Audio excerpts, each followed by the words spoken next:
नमस्कार दोस्तों, मैं आप सभी के लिए लेकर हाजिर हूँ हिंदी साहित्य पीसीएस या आईएएस के प्रथम प्रश्न पत्र का जो भाषा का भाग होता है वो उसकी व्याख्या और उसकी परिचर्चा मैं लेकर आप लोगों के समक्ष उपस्थित हूँ। उम्मीद है आप लोगों को इससे कुछ मदद हासिल होगी और आप लोग कुछ पेपर में अच्छा कर पाएंगे। तो हिंदी भाषा की विकास यात्रा से हम शुरू करते हैं। हिंदी भाषा का थोड़ा बहुत व्याकरण तो सब लोग जानते ही रहते हैं, संज्ञा, सर्वनाम, विशेषण और क्रिया, और उसके बाद जो संबंध बोधक है और योजक है, ये सारी चीज़ें उसमें है, विकारी और अविकारी पदों में लेकर। तो हम यहाँ से शुरू कर रहे हैं इसकी हिंदी भाषा की विकास यात्रा से। ठीक है। भारतीय आर्य भाषा का विकास, भारतीय आर्य भाषा जो है वो इसका शुरुआती जो विकास है, ये उत्तर भारत की जो भाषाएं, इनको आर्य भाषाएं बोलते हैं। तो शुरुआती चरण में इनमें पहले प्राचीन आर्य भाषाएं आती हैं जो कि 2000 ईसा पूर्व से 500 ईसा पूर्व तक थीं। ठीक है। 2000 ईसा पूर्व से लेकर 500 ईसा पूर्व तक जो थी हमारे देश में, वो प्राचीन आर्य भाषाएं कहलाती थीं। जैसे एक है वैदिक संस्कृत और दूसरी है लौकिक संस्कृत। 2000 ईसा पूर्व से 1000 ईसा पूर्व के बीच वैदिक संस्कृति का चलन था। लौकिक संस्कृत जो है वो 1000 ईसा पूर्व से लेकर 500 ईसा पूर्व तक में प्रचलित थी। उसके बाद फिर आता है ना नंबर 2 पे मध्यकालीन आर्य भाषाएं। मध्यकाल का क्या समय है? ये 500 ईसा पूर्व से 1000 ईस्वी तक है। मतलब 500 ईसा पूर्व से 0 तक आता है, ठीक है। फिर उससे लेकर 1000 ईस्वी तक, मतलब 1500 साल जो मध्यकालीन आर्य भाषाएं थीं। अब मध्यकालीन आर्य भाषाओं में हम देखते हैं कौन कौन होगा। इसमें होगा पाली। पहले संस्कृत के बाद जो उसमें चलन में आई वो पाली है। पाली 500 ईसा पूर्व से लेकर 0 ईस्वी तक माना जाता है। मतलब 500 साल, ईस्वी सन से 500 साल पहले से लेकर ईस्वी सन की शुरुआत तक पाली प्रचलन में थी। ठीक है। उसके बाद फिर होती है प्राकृत। प्राकृत जो है ईस्वी सन की शुरुआत से 500 ईस्वी तक चलन में आई। फिर आता है अपभ्रंश आती है, और उसके बाद उसी का मिला जुला रूप है अवहट्ट। ये दोनों सब 500 से 1100 ईस्वी के बीच जो है इनका चलन रहा। अब फिर हम देख लेते हैं तीसरे नंबर पर आती हैं आधुनिक आर्य भाषाएं। ठीक है। आधुनिक आर्य भाषाएं जो है वो 1100 ईस्वी से अब तक चलन में हैं। जैसे इनमें कौन कौन से आधुनिक आर्य भाषाओं में हिंदी है, ठीक है, बांग्ला है, उड़िया है, असामी है, गुजराती है, पंजाबी है, सिंधी है। मतलब जो अभी भाषाएं नॉर्थ इंडिया या पश्चिमोत्तर भारत में बोली जाती हैं, इनको जो है आधुनिक आर्य भाषाओं की श्रेणी में रखा जाता है। तो फिर कर लेते हैं भाई कि हिंदी भाषा का विकास। अब जैसे इसमें मतभेद है, ये हिंदी भाषा का विकास कहाँ से हुआ, इसमें तमाम विद्वानों में मतभेद है। ठीक है। सामान्यतः इसका विकास जो है पुरानी हिंदी से ही माना जाता है। जैसे अपभ्रंश आया, पाली आई, प्राकृत आई, फिर अपभ्रंश आया, फिर अवहट्ट आया। अवहट्ट के बाद पुरानी हिंदी आती है। ट्रांजिशन का दौर था, इसको संक्रमण का दौर बोल सकते हैं। तो सामान्यतः पुरानी हिंदी से ही इसका सभी विद्वानों ने ये उस पे पहुँचे हैं कि पुरानी हिंदी से ही आधुनिक हिंदी भाषा का विकास हुआ। अब देख लेते हैं विकास इसका 3 चरणों में है। हिंदी भाषा के विकास की जब बात करते हैं तो प्राचीन हिंदी या पुरानी हिंदी, ये है 1100 ईस्वी से लेकर 1350 ईस्वी तक। ठीक है। ध्यान दीजिएगा कि 1100 ईस्वी से लेकर 350 ईस्वी तक, मतलब कि 250 साल तक प्राचीन हिंदी या पुरानी हिंदी का चलन रहा। हिंदी का कोई निश्चित स्वरूप नहीं था। ठीक है। इस समय कोई स्वरूप निश्चित नहीं था जैसे जो इस्तेमाल कर सकता था, क्योंकि उस समय कोई ऐसे लिखने पढ़ने या उसकी सिचुएशन तो थी नहीं, जो जैसा चाहता था वैसा अपना इस्तेमाल करता था। अपभ्रंश के केचुल को धीरे धीरे छोड़कर हिंदी की बोलियों के रूप में विकसित हो रही है। ठीक है। अब जैसे जो पुरानी हिंदी है ये अपभ्रंश को छोड़ रही था। अपभ्रंश से ये मतलब इसमें परसर्गों का प्रयोग होने लगा। फिर धीरे धीरे एकदम पूरी जो अभी जो रूप है ना, तमाम बोलियां जो क्षेत्रीय बोलियां हैं उनके रूप में ये उस समय स्थापित होने लगी थी। फिर हम बात करते हैं मध्यकालीन हिंदी की। मध्यकालीन हिंदी में क्या हुआ? पहली बार हिंदी की बोलियां स्वतंत्र रूप से साहित्य में प्रयुक्त हुईं। ठीक है। जैसे कौन कौन सी बोलियाँ आती हैं इसमें, ब्रज भाषा और अवधि के विकास की तो चरम स्थिति थी। जैसे ब्रज भाषा में सूरदास वगैरह लिखते थे, सूर सागर, सूर सारावली, ये सारी चीज़ें। और उसमें जो है अवधि में तो रामचरितमानस जिसका कोई जोड़ ही नहीं है। और उसके बाद जो दूसरे नंबर पर है वो पद्मावत है जायसी जी ने, और उसके बाद मिर्गावती और ये सारी चीज़ें, चंदायन, ये भी लगभग सब अवध क्षेत्र में ही लिखी गई थी। तो अवधि और ब्रज भाषा के लिए तो एक किसी ने कहा ही था ना कि ब्रज भाषा हेतु ब्रज क्षेत्र ही ना अनुमानव, मतलब ये पूरे देश में जो है ब्रज भाषा का उस समय विकास हो रहा था। गुरु नानक जी पंजाब में रहते थे, वो भी ब्रज भाषा में लिख रहे थे, और राजस्थान के जो कवि थे वो ब्रज भाषा में लिख रहे थे, सूरदास ब्रज भाषा में लिख ही रहे थे। इवन तुलसीदास ने भी ब्रज भाषा में लिखा, जैसे रामलला नहछू वगैरह जो हैं ब्रज भाषा में लिखी गई उनकी रचनाएं हैं कुछ, जो कि उन्होंने ब्रज भाषा की उससे प्रभावित होकर ब्रज भाषा में जो मीठापन है, उसका मिठास है, उससे प्रभावित होकर गोस्वामी जी ने भी ब्रज भाषा में भी अपना हाथ आजमाया। ठीक है। अब खड़ी बोली साहित्य में नहीं थी, पर साहित्यिक कृतियों में किसी न किसी रूप में व्यक्त हो रही थी। जैसे ऐसा नहीं था कि खड़ी बोली कहीं पर हो, लेकिन कहीं न कहीं, जैसे नाथ सिद्ध साहित्य में भी खड़ी बोली का कि 9 लख पातर आगे नाचें पीछे सहज अखाड़ा, तो ये वाली जो है ये खड़ी बोली का स्वरूप वहाँ पे दर्शनीय होता है। अब हम बात करते हैं आधुनिक हिंदी की। आधुनिक हिंदी की जब बात करते हैं तो यहाँ पर खड़ी बोली जो है मानक हिंदी के रूप में वो स्थापित हो चुकी है। ठीक है। अब खड़ी बोली जो साहित्यिक भाषा का रूप हो गया, क्यों? देखिए, जब ये जो हिंदी है खड़ी बोली, ये मेरठ के आसपास बोली जाती थी, दिल्ली के आसपास। दिल्ली जो है वो केंद्र था, इसका केंद्र था, शासन सत्ता का केंद्र था। अंग्रेज़ों ने भी जो खड़ी बोली को मानक भाषा के रूप में ही स्वीकार किया, और महात्मा गांधी जी ने भी खड़ी बोली को ही हिंदी का जो रिप्रेजेंटेटिव मतलब प्रतिनिधि बोली है या प्रतिनिधि भाषा है, उसी के रूप में स्थापित किया, उसके रूप में स्वीकार किया। तो हिंदी का जो है वो एक तरीके से क्या हुआ, हिंदी राष्ट्रीय स्वाधीनता संग्राम की संपर्क भाषा बन गई, फिर राष्ट्रभाषा के पद पर आसीन हुई। ठीक है। आज़ादी के बाद राजभाषा का पद और मानकीकरण के प्रयास हुए। जैसे आज़ादी के बाद क्या हुआ, राजभाषा का पद जो है 343 के तहत इसको हिंदी को राजभाषा घोषित किया गया, लेकिन कुछ दक्षिण के राज्यों के विरोध के चलते इससे लागू नहीं किया जा सका, और अभी तो चीज़ें चल रही हैं उसके विकास के क्रम में, और इसका हिंदी का मानकीकरण का प्रयास किया गया। उसको हम लोग बाद में डिस्कस करेंगे जब उसका चैप्टर आएगा। ठीक है। अभी हम फिर क्या करते हैं, जब संस्कृत से होती हुई जब हिंदी के विकास का चरण आरंभ हुआ, तो सबसे पहले आता है इसमें पाली भाषा है।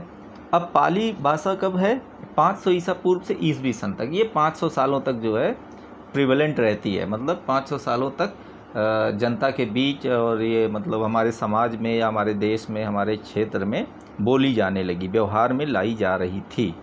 अध्ययन के स्रोत, अब आप देखेंगे कि पाली के जो अध्ययन के स्रोत हैं कहाँ से हैं। ठीक है। त्रिपिटक हैं, अशोक के अभिलेख हैं, या और भी सारे बौद्ध ग्रंथ जो हैं वो लगभग सब पाली में लिखे गए। नामकरण की समस्या, अब देखिए पाली को नामकरण में आया, भाई इसका नामकरण क्यों पाली हुआ, तो कुछ लोगों ने कहा, कुछ विद्वानों ने कहा कि पाली से इसका हुआ है। पाली का मतलब ग्राम होता है, और ग्रामीणों द्वारा बोली जाने वाली या व्यवहृत की जाने वाली भाषा को पाली नाम दिया गया। कुछ विद्वानों ने कहा कि भाई पाटलिपुत्र के आसपास ये बोली जाती थी, तो पाटली का ही बाद में तद्भव बनकर पाली बन गया। और कुछ ने तो कहा कि ये जो महात्मा बुद्ध थे उनका पूरा प्रवचन और सारा कुछ जो है पाली में हुआ करता था, और उसको हम लोग पंक्ति कहते थे, या उनके जो फॉलोअर्स थे उसको पंक्ति बोलते थे, कि वो जो बुद्ध के वचन थे उसको पंक्ति बोलते थे। और उससे जो है बोले कि इसका स्वरूप बदलकर पाली हो गया, पालने वाली भाषा। ये कहा, कुछ विद्वानों ने कहा कि ये बौद्ध के साहित्य को या बौद्ध विचारधारा को पाल रही थी, इसलिए इसको पालने की भाषा या पालने वाली भाषा थी, जिसकी वजह से इसको पाली कहने लगे। प्राकृत का तद्भव, कुछ विद्वानों का मत है कि ये जो है प्राकृत जो है ना, इसी का तद्भव है। तो अब इस पे नामकरण पे हो सकती है, इसमें कोई निश्चित तो है नहीं कि किस समय तक, लेकिन ये विचार लोगों ने दिया अपने अलग अलग, और तो उसमें से आपको जो भी विचार उचित लगे आप स्वीकार करिए। विद्वानों में मतभेद हर जगह यहाँ रहता है। अब देखिए भाषा संबंधी विशेषताएं, जब हम किसी भाषा का चर्चा करेंगे तो भाषा संबंधी विशेषताओं में 3-4 मुद्दों पर, मतलब तीन हेड्स में या 3 शीर्षक के तहत उसकी जो है हम व्याख्या करते हैं या चर्चा करते हैं। पहली होती है ध्वनि संबंधी संरचना, ठीक है, ध्वनि संरचना हो जाती है, और उसके बाद व्याकरण की चर्चा कर लेते हैं। फिर शब्द भंडार, जैसे किसी भी भाषा, कोई दुनिया की कोई भी भाषा हो तो उसमें क्या होता है, ध्वनियाँ होती हैं। जैसे उसमें ABCD है, और हमारे यहाँ का खा गा गा, उर्दू में अलिफ बे पे ते है। तो ये सारी चीज़ें क्या हैं, ये ध्वनियाँ हैं जो स्वर और व्यंजन में विभक्त होते हैं, ठीक है। जैसे उसमें 26 टोटल लेटर्स हैं, उसमें से जो है 5 स्वर हैं और बाकी कॉन्सोनेंट्स हैं। हमारे यहाँ जो है 33 व्यंजन हैं, 3 संयुक्ताक्षर उनके हैं, और 11 स्वर पाए जाते हैं। कभी कभी उनको 13 भी गिनते हैं। तो अभी क्या करेंगे कि हम लोग ध्वनि की चर्चा करेंगे कि जो संस्कृत के बाद जब पाली का उद्भव हुआ तो क्या क्या उसमें सुधार हुआ, या क्या क्या चीज़ें हमारे समक्ष बदलाव लेकर आई। संस्कृत के आए आओ जैसे जटिल संयुक्त स्वर प्रायः ए तथा ओ के रूप में प्रचलित होने लगे, ठीक है। जैसे अब शैलम था तो उसका सेलम कह दिए, कौशल था उसको कौशल ही बोलकर उन्होंने काम खत्म कर लिया गया। सरलीकरण की प्रवृत्ति देखिए, जैसे उन्होंने लिखा था कि कबीरदास ने कि संस्कृत है कूप जल भाखा बहता नीर, ठीक है, संस्कृत है कूप जल भाखा बहता नीर। तो भाषा में हमेशा सरलीकरण की प्रवृत्ति पाई जाती है। जैसे आप लोग देखते होंगे कि आप कोई भी जटिल जो हिंदी के शब्द हैं या इंग्लिश के शब्द हैं तो उसको गांव वाले या जो कम पढ़े लिखे तबके के लोग हैं या जो बूढ़े बुजुर्ग लोग हैं वो लोग बिगाड़ देते हैं। जैसे आप कांस्टेबल किसी को कहना है, इंग्लिश का वर्ड है कांस्टेबल, तो कांस्टेबल को कानिस्टेबल गांव में बोल देंगे। या किसी के जो नाम पढ़ते होंगे तो आप देखते होंगे तरह तरह से नाम से बुलाने लगते हैं, ठीक है। या कई बार व्यंजन भी पढ़े, तो अपने हिसाब से जैसे जो भी होता है ना, भाषा को लोग अपने हिसाब से ढाल लेते हैं। फिर अब हम बात करेंगे कि इसका दूसरा पॉइंट जो है वो संस्कृत का री लुप्त हो गया। ऋषि वाला जो री है वो लुप्त हो गया, कहीं आ हो गया, कहीं ई हो गया, कहीं ऊ के रूप में प्रयोग में लाया जाने लगा। अब जैसे देखिए एक शब्द था नृत्यम, ठीक है, नृत्यम का जो है ये बन गया नच्चम। अब कहे यार नृत्यम, इतनी जीभ नचानी पड़ती है और इसमें तो जीभ ही नृत्य करने लगती है, ऐसा करेंगे कि हम नच्चम बोलेंगे। तो विद्वानों ने कहा भाई तुम नच्चम क्यों बोलोगे, लेकिन जनता तो जनता बोलने लगी नच्चम। अब ऋतु, ठीक है, जैसे ऋतु है जो मौसम है, वेदर है या सीजन जिसको बोलते हैं ना, तो उसको जो है उतु कहने लगे। जैसे री का ऊ कर दिया यहाँ पे। फिर मृत्यु, मृत्यु का कह रहे यार मृत्यु कौन बोलेगा ना, सीधे सीधे करते हैं मृत्यु। फिर क्या करेंगे, इन्होंने ली ध्वनि समाप्त कर दिया, कहे ये सब क्या है, ली वरी रखे हो आप, इसको हटाओ यहाँ से, ठीक। फिर आते हैं इकारांत तथा उकारांत पदों के साथ लगने वाले विसर्गों का प्रायः लोप हो गया। जैसे इकारांत होता है जिस शब्द के अंत में अगर ई हो, जैसे किसी में ई की मात्रा लगी हो, पठती है और गच्छति है, तो ये सब इकारांत हैं, या इससे ऐसे जो भी शब्द आए। उकारांत होता है जिसमें ऊ की मात्रा अंत में लगी हो, ठीक है। वो स्वर होता है, जैसे स्वर और व्यंजन मिलते हैं तो उनको मात्राएं में हमारे यहाँ हमारी जो लिपि में, ये जो देवनागरी लिपि है इसमें इसको ऐसे जोड़ दिया जाता है। इकारांत उकारांत पदों के साथ लगने वाले विसर्गों का प्रायः लोप हो गया।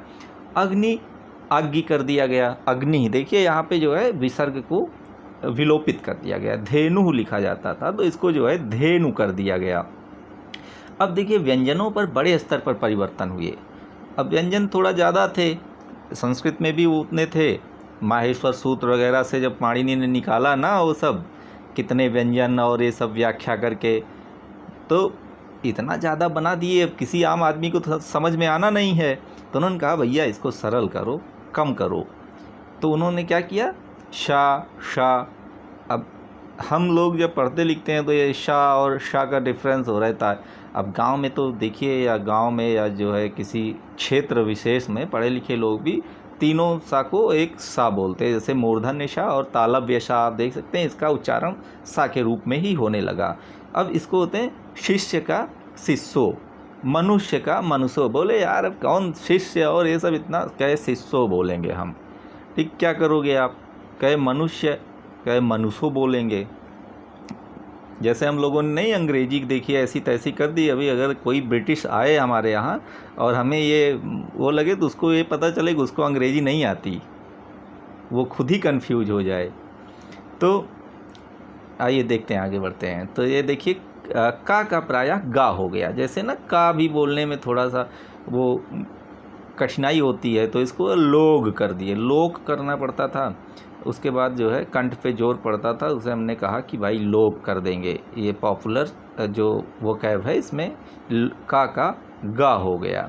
ठीक है, ला और रा कहीं कहीं एक दूसरे के स्थान पर इस्तेमाल किए जाने लगे या प्रयोग में लाए जाने लगे। जैसे अंगुली हो गया, ठीक है, तो इसको अंगूरी कर दिए।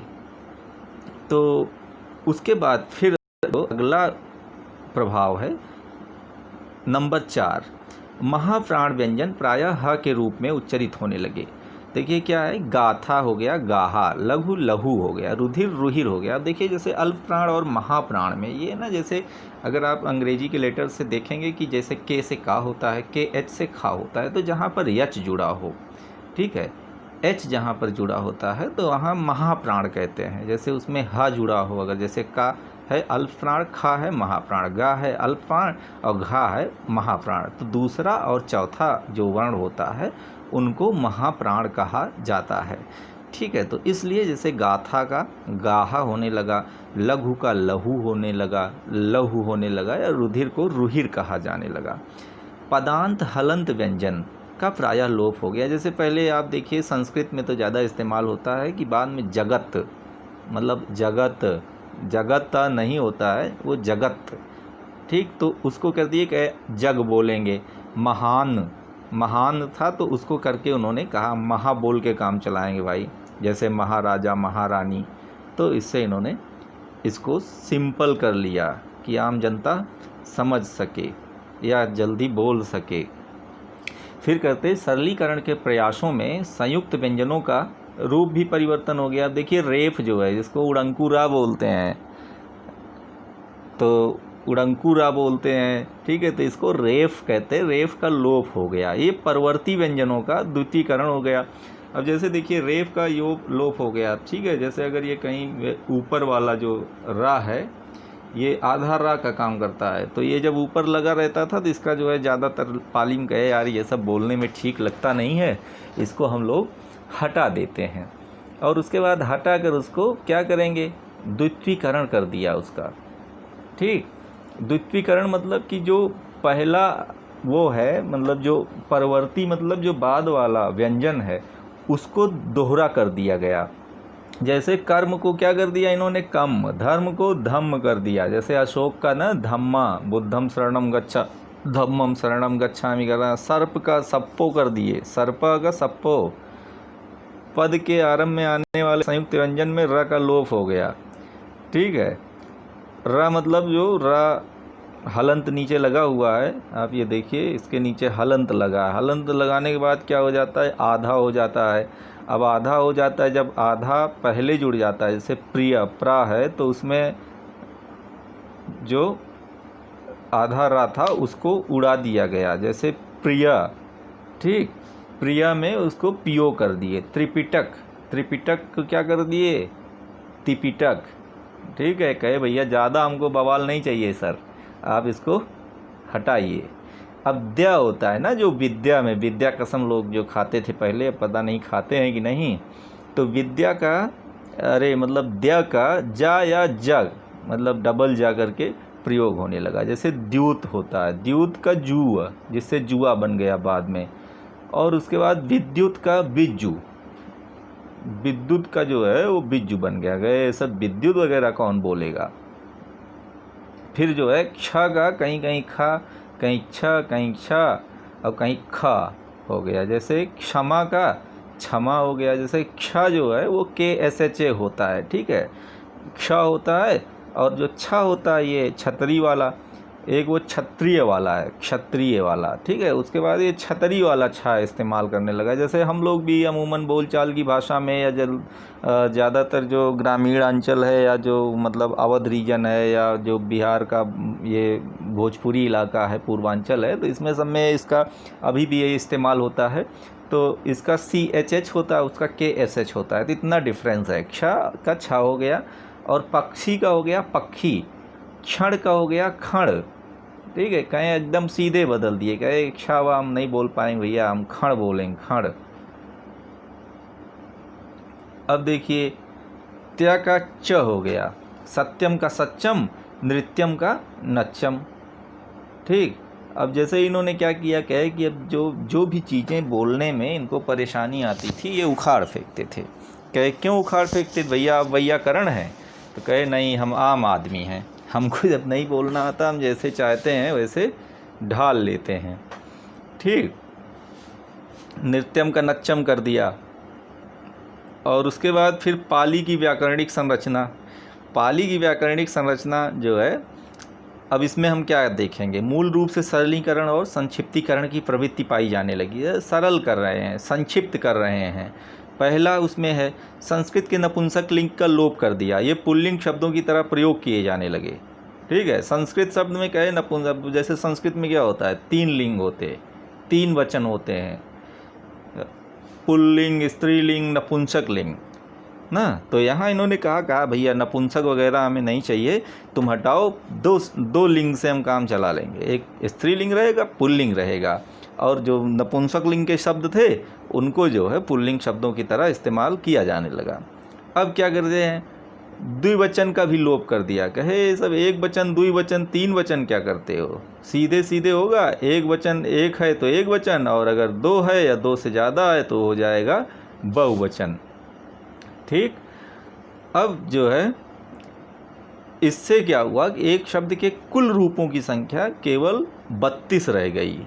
अब अधिकतर व्यंजनांत प्रातिपदिक स्वरांत होने लगे। जैसे जगत है, इसमें त में हलंत लगाए तो इसको जग कर दिए, चल है तो चल कर दिए, राजन है तो राजन कर दिए, ठीक है। राजन, राजन, और ये राजन, एक हलंत लगा है, बहुत माइन्यूट फ़र्क होता है, तो आप इसका ध्यान रखिएगा। उसके बाद विभक्तियों या प्रसर्गों की जटिलता को दूर करने के प्रयास कर्ता और कर्म कारक बिना विभक्ति व प्रसर्ग के इस्तेमाल होने लगे, ठीक है। कर्ता और कर्म कारण जो है वो बिना कर्ता और कर्म कारक में कोई विभक्ति नहीं लगाई जाती थी। कहे जैसे उसमें नहीं कर्ता होता था रामा रामो रामान, और उसके बाद जो है ये कर्म होता था रामम रामो रामान। तो ऐसे करके जो उसमें था ना, कर्ता और कर्म के का साथ कारक बिना विभक्ति व प्रसर्ग के, करण और अपादान के अंतर समाप्त कर दिया। करण जैसे होता था से, उसमें होता था, लेकिन ये द्वारा के लिए, जैसे हम साइकिल से जा रहे हैं तो इसमें करण होगा, ठीक है। और अपादान में होता है अलग होने के लिए, ठीक। जैसे मैं घर से जा रहा हूँ तो घर पे चढ़ के नहीं जा रहे हैं ना, घर से दूर हो रहे हैं, या पेड़ से पत्ते गिर रहे हैं तो पत्ते पेड़ से अलग हो रहे हैं, तो पेड़ पे चढ़ के पत्ते नहीं जा रहे हैं, ठीक। तो यहाँ पर क्या होता है, अपादान होता है। करण होता है द्वारा के लिए, जैसे मान लो कि मैं साइकिल से लिख जा रहा हूँ, पेन से लिख रहा हूँ, मोबाइल से बात कर रहा हूँ, ठीक है। अब अगर जो है हम घर से जा रहा हूँ तो यहाँ दोनों से, लेकिन इन्होंने क्या कहा दोनों एक ही है। करण और अपादान में अंतर समाप्त है, यहाँ नहीं कि वो रामेण होगा और वो रामात होगा।